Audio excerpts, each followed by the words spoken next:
Pinangalanan na ni Customs Commissioner Nicanor Faeldon ang tatlong kawani nilang ibinalita namin kagabi na nahuli ang kanilang iba't ibang estilo ng pagtanggap umano ng padulas. Suspendido na po ang dalawa sa kanila, kanselado naman ang kontrata ng isa pa.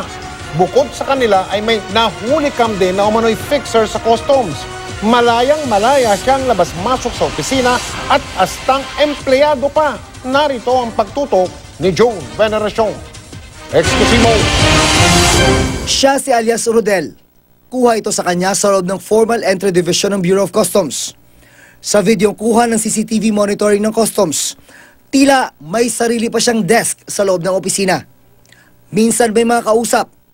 At kapag oras na ng pananghalian, may mga kasalo pa siya sa loob ng opisina. Halos pareho rin daw ang suot niya sa mga uniformadong kasamang kumakain. Nakikikain siya, umuupo siya doon sa... So parang regular employee ang dating. Kung walang CCTV na ititrace mo, hindi mo mapagkakamalan na fake siya. Sa lingwahe ng mga taga-customs, hawsyaw o fixer pala si alias Rodel. Yan ang lumabas na imbestigahan siya ng command center. Ang hinala ng mga otoridad, siya ang taga-ayos kapag may problema ang papel ng mga importer at broker. Siyempre, hindi libre.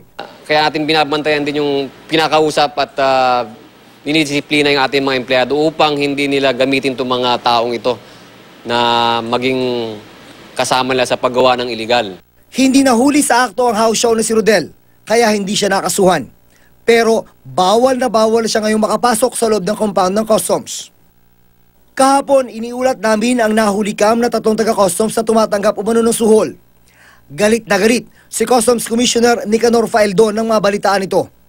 Agad niyang sinuspende at irereklamo sa ombudsman ang dalawang regular na empleyado. Terminated naman ang contract ng isa at papaimbestigahan pa sa NBI. Kanina, tinukoy niya isa-isa kung sino-sino ang mga ito. So you are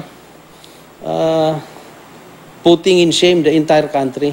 Ikaw, Rene J. Buwan, Jesse De La Cruz, saka Ludwig Umali. Tago na kayo, huwag na kayo magpakita sa publiko. At, wala kayong mukhang ihaharap.